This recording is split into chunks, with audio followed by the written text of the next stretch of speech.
အခြေအနေမှန်ကိုပြန်စမ်းစစ်နိုင်ဖို့ရန်ကျွန်တော်ပြောပြခြင်းတယ်ကျွန်တော်တို့ဒီနေ့ယုံကြည်သူခရိယန်တွေဟာခရစ်တော်ရဲ့သရိုသမီးကညာတူဖြစ်တယ်ဆိုတာကိုကျွန်တော်သိစေခြင်းတယ်ဘာကြောင့်လဲဆိုတော့များသောအားဖြင့်ခရိယန်တွေက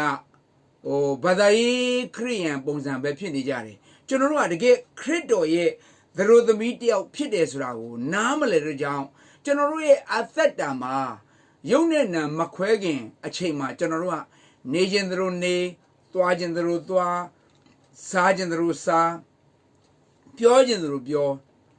လို့နေလို့မရအောင်ဘာလို့ကျွန်တော်တို့ရဲ့သရိုသမီးတယောက်ဖြစ်တယ်ဆိုတာကိုနားလည်ထားပြီဆိုရင်သရိုသမီးတယောက်ကကိုနဲ့လက်ထက်ယူမဲ့ခင်မွန်းတယ်လောင်းတနည်းအားဖြင့်ဒီကိုယ့်ရဲ့ယောက်ျားလက်ထက်ယူမဲ့ယောက်ျားရဲ့စိတ်ကြိတ်အတိုင်းသူသဘောကျဖို့နေထိုင်တက်ဖို့ရန်ကအရန်ရည်ကြီးတယ်။ဒါကြောင့်ကျွန်တော်ဒီနေ့နှစ်ကောခန်းကြီး7အငယ်1မှာ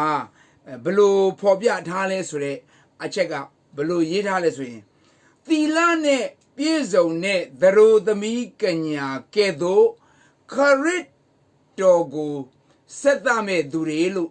ကျမ်းစာမှာပြောထားတယ်။ဒီနေ့ကျွန်တော်တို့အရောက်စီတိုင်းကသီလနဲ့ပြည့်စုံတဲ့သရိုသမီးကညာအဖြစ်အသက်ရှင်မှာဖြစ်မယ်။ဓမ္မသာလင်ခရစ်တော်ဆိုတဲ့သရိုသားနဲ့ကျွန်တော်တို့က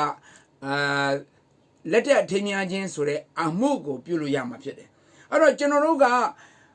ခရစ်တော်ကိုကျွန်တော်တို့ရဲ့ကယ်တင်ပန်ရှင်နဲ့အရှင်သခင်ပြည့်ယုံကြည်လက်ခံပြီးတာနဲ့တပြိုင်နက်တည်းပဲကျွန်တော်တို့ကခရစ်တော်နဲ့လက်ထက်ထိမ်းမြားစစ်ဆက်ကြောင်းလန်းခြင်းကပြီးသွားပြီတကယ်မင်္ဂလာဆောင်ပွဲကြီးတော့မဟုတ်သေးဘူးစစ်ဆက်ကြောင်းလန်းပြီးသားဖြစ်တယ်ဒါကြောင့် born again ခရစ်ယာန်တယောက်ဖြစ်တာနဲ့ခရစ်တော်နဲ့ engage လုပ်ပြီးသားဖြစ်တယ်ဆိုတာကိုကျွန်တော်နားလည်ရမယ်ဒါကြောင့်ကျွန်တော်တို့ဒီနေ့ engage လုပ်တာတဲ့သရိုသမီးပဲသရိုသမီးတယောက်ကနေခြင်းသလိုနေလို့မရဘူးတနေ့သူလက်တန်းယူရမယ်သရိုသားကသူ့လင်ဖြစ်တော့မှာအဲ့တော့အဲ့ဒီသရိုသားစိတ်ကြိတ်အတိုင်းအသက်ရှင်နေထိုင်တက်မှာမင်္ဂလာဆောင်ပွဲကြီးကိုကျွန်တော်ကခန်းခန်းနာနာနဲ့အသရေရှိစွာနဲ့ကျွန်တော်ကကျင်းပနိုင်မှာဖြစ်တယ်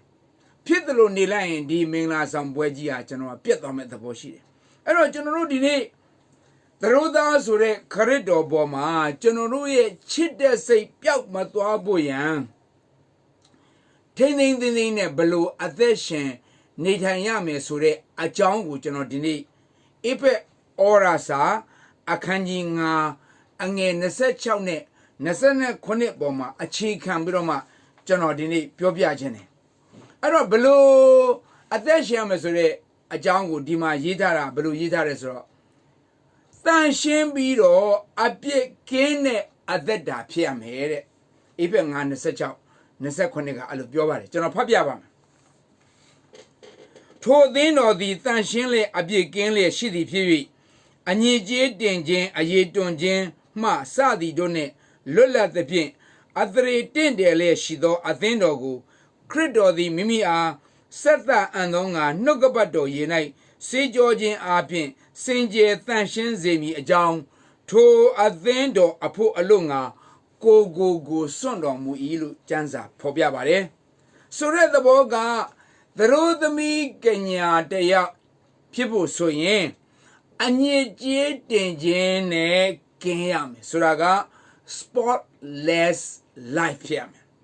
နောက်အရေးတွန့်ခြင်းမရှိရဘူး no wrinkles အရေးတွန့်ခြင်းမရှိရဘူးနောက်တစ်ခုကအသရေတင့်တယ်ခြင်းရှိရမယ်ဆိုတာက glorious life ဖြစ်ရမယ်အဲ့တော့ဒီလိုဖြစ်အောင်ကျွန်တော်တို့ကဘယ်လိုအသက်ရှင်မလဲဆိုတော့ကျွန်တော်တို့ရဲ့အသက်တာတစ်ခုလုံးဆိုတာကကျွန်တော်တို့ရဲ့ခန္ဓာကိုယ်ကျွန်တော်တို့ရဲ့စိတ်ကိုကျွန်တော်တို့ရဲ့ဝိညာဉ်ကိုအားလုံးကနှုတ်ကပတ်တော်ရေထဲမှာကျွန်တော်တို့ကစေးကြောရမှာဖြစ်တယ်နှုတ်ကပတ်တော်ရေနဲ့စေးကြောနေတဲ့အသက်တာဖြစ်ရမယ်စက္ကန့်တိုင်းမိနစ်တိုင်းနိုင်တိုင်းကနှုတ်ကပတ်တော်ရေထဲမှာစေးကြောနေမှာအစဉ်အမြဲပဲစက္ကန့်တိုင်းမှာ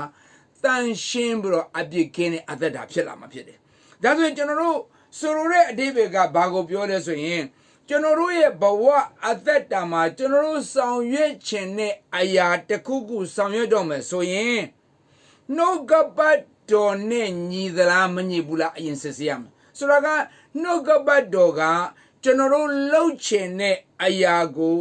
ခွင့်ပြုထားသလားခွင့်မပြုထားဘူးလားဆိုတာအရင်စစ်ဆေးရမယ်တကယ်လို့ကျွန်တော်တို့ကမသိလိုက်လို့ပြုလိုက်လို့မှားသွားတယ်ဆိုရင်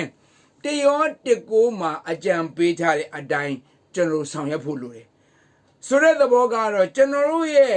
အမှားလုပ်ခဲ့တဲ့အရာကိုကျွန်တော်တို့ကဝန်ခံဖို့ပဲမရှက်မကြောက်တဲ့ဝန်ခံဖို့ပဲသစ္စာတော်ရှင်ဘုရားကလွန်ခဲ့တဲ့နှစ်ပေါင်း2000ကျော်ကလေးကကျွန်တော်တို့ရဲ့အပြစ်တွေကိုလွတ်ပြီးသားဖြစ်တဲ့အတွက်ကြောင့်ကျွန်တော်တို့ကိုကျွန်တော်တို့ရဲ့အပြစ်ကိုဝန်ခံလိုက်တာနဲ့သူကအပြစ်လွတ်ပြီးသားဖြစ်တယ်ဆိုတော့ကျွန်တော်တို့ကသမာတရားကိုလွန်ဆန်ပြီးတော့အသက်ရှင်လို့ရတဲ့လူတွေမဟုတ်ဘူးနှုတ်ကပတ်တော်ပြောတဲ့အတိုင်းကျွန်တော်တို့ကအသက်ရှင်မှာဖြစ်တယ်ဒီနေ့ယုံကြည်သူတွေရဲ့အသက်တာမှာနှုတ်ကပတ်တော်ကိုသူတို့ဘယ်လိုမြင်လဲမသိဘူးဘာသာတရားတစ်ခုရဲ့တရားတော်လို့ထင်ကြတယ်ဒါကကျွန်တော်ပြောမယ်သင်္ခါရဖယားလောကမှာတော့ဟုတ်ချင်ဟုတ်မယ်ဒါပေမဲ့ယေရှုခရစ်တော်သည်သင်လွန်ပြီး3ရက်မြောက်သောနေ့မှာအသက်ရှင်ပြန်ထမြောက်ပြီးတော့ခဏဝိညာဏခန္ဓာကိုယ်နဲ့ကောင်းကင်မှာအသက်ရှင်တဲ့ကြောင့်ကောင်းကင်ဘုံကနေပြီးတော့မြေကြီးပေါ်မှာရှိတဲ့ကျွန်တော်တို့မနုဿလူသားတွေတယောက်ချင်းလောက်ကင်နေတဲ့အပြစ်ကိုသူကစောင့်ကြည့်နေတာဖြစ်တယ်စောင့်ကြည့်ပြီးတော့သူရဲ့စာဆောင်မှာမှတ်တမ်းတင်ထားပြီးသားဖြစ်တယ်ဒါကြောင့်ကျွန်တော်တို့တကယ်တမ်းဆိုရင်နှုတ်ကပတ်တော်ဆိုတာကကျွန်တော်တို့ကဘာသာရေးဩဝါဒတစ်ခုပြည့်ညတ်တစ်ခုမဟုတ်ဘဲနဲ့နှုတ်ကပတ်တော်ဆိုတာကကျွန်တော်တို့ရဲ့အသက်ဖြစ်တယ်ဆိုတဲ့သဘောပါလေကျွန်တော်တို့ခန္ဓာအသက်ပဲဖြစ်ဖြစ်ဝိညာဉ်အသက်ပဲဖြစ်ဖြစ်အသက်ရှင်နိုင်ဖို့ရန်နှုတ်ကပတ်တော်အကြံပေးတဲ့အတိုင်းနှုတ်ကပတ်တော်လမ်းညွှန်တဲ့အတိုင်းကျွန်တော်တို့အသက်ရှင်မှာနှုတ်ကပတ်တော်ကိုယ်တိုင်ကထာဝရအသက်ဖြစ်တယ်ဒါကြောင့်နှုတ်ကပတ်တော်ဒီဟုသောယေရှုခရစ်တော်ကိုကျွန်တော်ရရှိတဲ့အခါမှာထာဝရအသက်ရတယ်ထာဝရအသက်ရတယ်ဆိုတာကခမည်းတော်နဲ့သီကျွမ်းခြင်းသားတော်နဲ့သီကျွမ်းခြင်းအဲ့တော့သီကျွမ်းနေသမျှကာလပတ်လုံးဟာကျွန်တော်တို့ရဲ့အသက်တာကဘယ်တော့မှငရဲမသွားရတော့ဘူး။နောက်နှုတ်ကပတ်တော်ဆိုတာကကျွန်တော်တို့ရဲ့လမ်းညွှန်ဖြစ်တယ်ကျွန်တော်တို့ရဲ့ guide ဖြစ်တယ်။ဘာကြောင့်လဲဆိုရင်ကျွန်တော်တို့ကသိုးတငယ်လိုပဲဉာဏ်ပညာနဲ့တယ်ဉာဏ်အမျှော်မြင်မရှိဘူး။ဘာလို့မှလည်းမသိဘာကံရမှလည်းမသိဘလို့ပြောမှလည်းမသိဘလို့နေထိုင်ရမှလည်းမသိတဲ့ကြောင့်နှုတ်ကပတ်တော်မဖတ်ရှုတဲ့သူတယောက်ရဲ့အသက်တာမှာသူ့ရဲ့ life guidance ကဘာမှမရအောင်သူဘာလို့အောင်မဆိုမသိဘူးတနည်းအားဖြင့်ကြည့်မယ်ဆိုရင်မျက်စိကန်းနေသလိုပဲလှေတစ်စင်းမှာဆိုရင်တက်မမပါတဲ့လှေငယ်တစ်စင်းလိုဖြစ်နေမယ်ဒါကြောင့်ကျွန်တော်တို့သွားခြင်းတိုင်းသွားတချို့ခရိယန်ရဲ့အသက်တာမှာကျွန်တော်ပြန်ကြည့်တဲ့အခါမှာသူတို့ရဲ့ဘဝအသက်တာမှာလေလမ်းညွန်မရှိသလိုပဲကျွန်တော်မြင်ရတယ်ဒါကြောင့်ကျွန်တော်တို့ခရိယန်တယောက်ဖြစ်လာပြီး spiritual father လို့တယ်တန်ရှင်သောဝိညာဉ်တော်ငါတို့လမ်းပြမှာပဲဘယ်သူရဲ့ guidance ကမှမလိုဘူးဆိုတဲ့အရာသည်ကျွန်တော်တို့လုံးဝမှားပါတယ်မိသားစုများညီကိုမောင်မများလုံးဝမှားပါတယ်ကျွန်တော်တို့ရဲ့အသက်တာမှာမိဘရဲ့ care လုပ်မှုများများခံစားတဲ့သားသမီးနဲ့ငယ်ငယ်ကလေးကမိဘရဲ့ care ဂရုစိုက်မှုမခံစားတဲ့ကလေးအယံစီနေရလို့ကြွားတယ်မိဘရဲ့ဂရုစိုက်မှုမရတဲ့ကလေးတွေကသိငယ်ပြီးတော့နောက်ဆုံးကြီးလာတဲ့အခါမှာပျက်စီးခြင်းနဲ့ပျက်စီးကုန်ကြတယ်ဒါကြောင့်နှုတ်ကပတ်တော်သည်သင်ရဲ့လမ်းညွှန်ဖြစ်တယ်သင်ရဲ့အသက်တာမှာမိဘရှိသည်ဖြစ်စေမရှိသည်ဖြစ်စေအုတ်သိန်းသူရှိသည်ဖြစ်စေမရှိသည်ဖြစ်စေနှုတ်ကပတ်တော်နဲ့ယေရှုခရစ်တော်နဲ့တန်ရှင်းသောဝိညာဉ်တော်ကသင်ရဲ့လမ်းညွှန်ဖြစ်တယ်။နောက်နှုတ်ကပတ်တော်ဟာသင်ရဲ့အကြံပေးဖြစ်တယ်။သင်ဘယ်လိုဆောင်ရမလဲဘယ်လိုပြောရမလဲတခဏချင်းမှာအေဝံဂေလိတရားကိုဘယ်လိုဟောရမလဲတခဏချင်းမှာနှုတ်ကပတ်တော်ကိုစီကပတ်ကုံသူများနားလည်အောင်ဘယ်လိုဝင်ငှရမလဲအကြံပေးတာကနှုတ်ကပတ်တော်ထဲမှာပါပြီးသားဒါကြောင့်နှုတ်ကပတ်တော်နဲ့သင်ကမွေ့လျော်နေသည်များကာလပတ်လုံးသင်ရဲ့အသက်တာမှာအကြံပေးတဲ့သူကသင်ပေးနာမှာပဲရှိနေတယ်။နောက် နှုတ်ကပတ်တော်သည်သင်ရဲ့အနာဂတ်ဘဝဖြစ်တယ်နှုတ်ကပတ်တော်သည်သင်ရဲ့ယခုမသေးခင်မှာသင်ရဲ့ဘဝလည်းဖြစ်တယ်ဒါကြောင့်နှုတ်ကပတ်တော်နဲ့အသက်ရှင်သည့်ဒီကာလပတ်လုံးကတော့သင်ရဲ့အနာဂတ်ဘဝကိုသင်ရဲ့ယခုဘဝဘာသာယာဆိုပြနေမှာဆိုတော့ကျွန်တော်ပြောချင်တယ်။နောက်နှုတ်ကပတ်တော်သည်သင်ရဲ့အဖော်ဝင်ဖြစ်တယ်။တချို့သောသူတွေအခု COVID-19 ကာလမှာတကယ် lockdown ချတဲ့အချိန်ကာလ quarantine ချိန်မှာဘာလုံးဝမသိဘူးရောင်ချဖြစ်နေတယ်။တကယ်နှုတ်ကပတ်တော်နဲ့မွေ့လျော်လာတဲ့သူတွေကရောင်ချမဖြစ်ဘူးကျွန်တော်ရဲ့ life မှာဟိုးကျွန်တော်တို့စပြီးတော့ April ကစပြီးတော့အခုတောက်လျှောက်အခုကျွန်တော်တို့ September ပြီးမကြခင် October ရောက်တော့မယ်မပြင်းဘူးတနေ့ကျွန်တော်ဘာလုပ်ရမလဲဆိုတော့အလုံးနဲ့လက်နဲ့မပြတ်ရှိနေဘာကြောင့်လဲနှုတ်ကပတ်တော်ထဲမှာဖတ်ရှုလေ့လာဆင်ခြင်တဲ့အခါမှာကျွန်တော်အတွက်အဖော်မွန်တယောက်ကဘေးနားမှာရှိနေတယ်လို့ပဲမပြင်းသွားဘူးနှုတ်ကပတ်တော်ဖတ်ရှုလေ့လာခြင်းမရှိဘဲနဲ့လောကအရာတွေနဲ့လောကစီးပွားရေးနဲ့နစ်မြုပ်နေတဲ့သူတွေအသက်တာမှာတကယ်ကိုအဖော်မွန်မဲ့နေတယ်လို့သူတို့ကျွန်တော်တွေ့ရတယ်အင်မတန်မှအခွင့်အရေးရှိရတဲ့နဲ့လမ်းပြောက်တဲ့သူတို့ဖြစ်နေ။နောက်နှုတ်ကပတ်တော်ဟာကျွန်တော်တို့ရဲ့ဝမ်းမြောက်စရာဖြစ်တယ်။နှုတ်ကပတ်တော်နဲ့မွေးလျော်တဲ့သူနဲ့နှုတ်ကပတ်တော်ကိုဂယုမဆိုင်တဲ့သူဟာဝမ်းမြောက်ခြင်းကွာတယ်။ဒါကြောင့်ကျွန်တော်ဒီ Facebook မှာကြည့်တဲ့အခါမှာဒီ COVID-19 ကာလမှာကိုယ့်ကိုယ် suicide လုပ်တဲ့သူတွေတတ်သေးတဲ့သူအများကြီးပဲစိတ်တက်ကြပြီးတော့တတ်သေးတာတို့ကျမကြီးကြောင်တတ်သေးတာတို့စီးပွားရေးအစင်မပြေလို့တတ်သေးတာတို့ဟိုအိမ်အောင်ရေးတွေကမောက်ကမဖြစ်လို့တတ်သေးဒါတွေကတကယ်တော့ကိုတတ်သေးတဲ့သူကကောင်းကင်နိုင်ငံတော်မရောက်ဘူးတမန်ကျမ်းစာကလူအသက်ကိုမတတ်ရလို့ပြောထားတာသူ့အသက်မဟုတ်ဘူးလူအသက်ကိုမတတ်ရလူကဘုရားခင်ပုံသဏ္ဍာန်တော်နဲ့အညီဖန်ဆင်းထားတဲ့ကြောင့်မနုဿလူသားကိုအခြားတယောက်ကညှင်းဆဲရင်ဘုရားခင်ကိုစော်ကားတာဖြစ်တယ်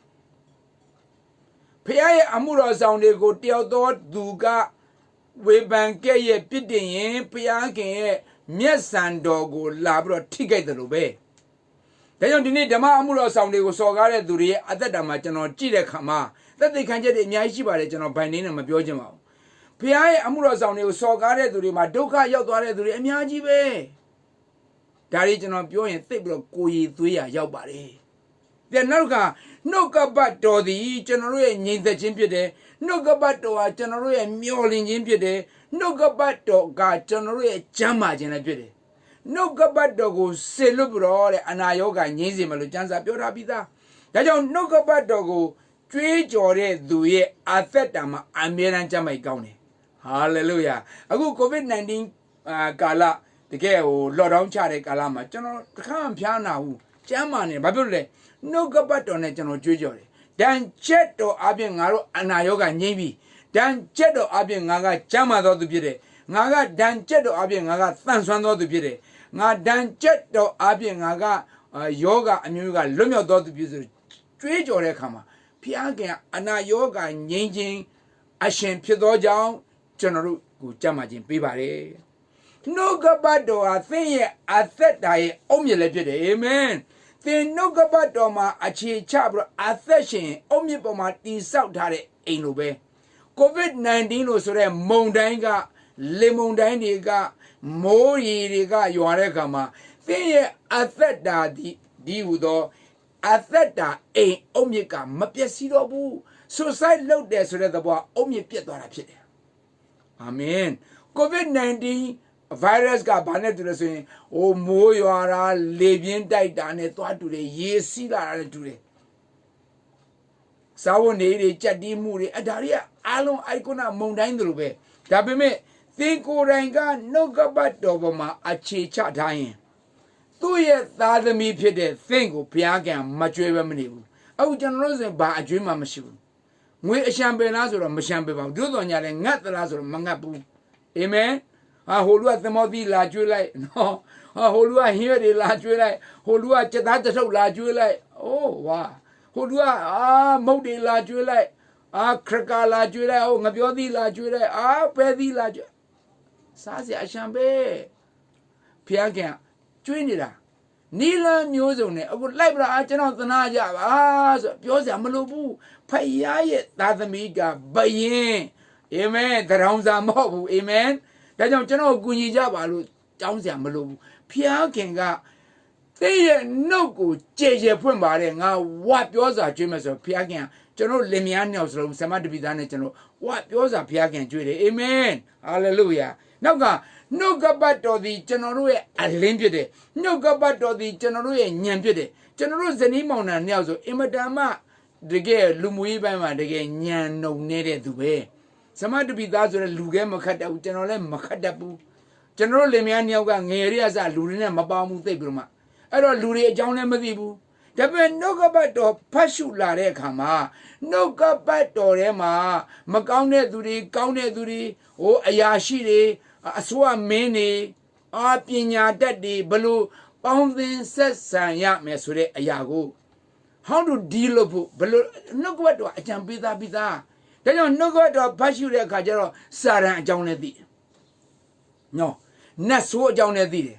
No go pursue their gamma, Gondaman John the chosen Gondaman, you Tangaronia, the show.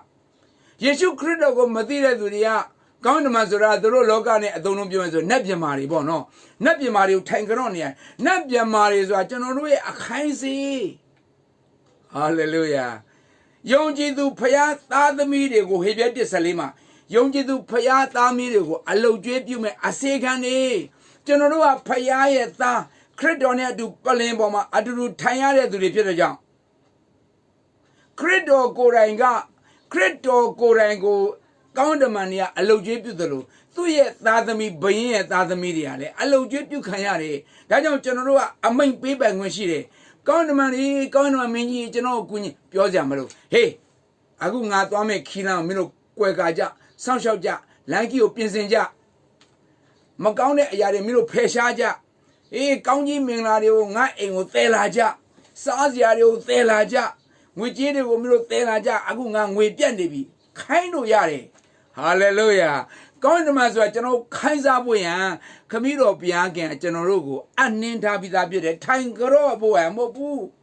Payadasulu, Tangaro, Mobu. General Payaye, Ponderandone, and ye, Panzin Tarajon, Aqua Anna, Dagodi. Corredogo and Nentadlu, 2,000 Pite General Lebe, Nasodigo, 9 do Aquanshire. Condamanego, a main baby Quinshire. Amen. General, General Boa at the Dama, Mulin, Mere Duri Low, General Tango Bro, Swiniam Edurim Hobu. General at the Dama, Bazaga, Bechema, Belubium Nasrao, Nyambinya, Peter de Piapide. Amen. General at that daga among Mobu, Corridor Yeshugo, General, getting passionate, Ashen the king a bit also go, Mapita Buzo, General, Loga Damialo among Pide. Loga Damiaga, Babelo, among Dalu, General Pure Lesoyen, Sinajili. We Kizan, eternity of Zagamiani, so the boy among Loga Dari, a chenly.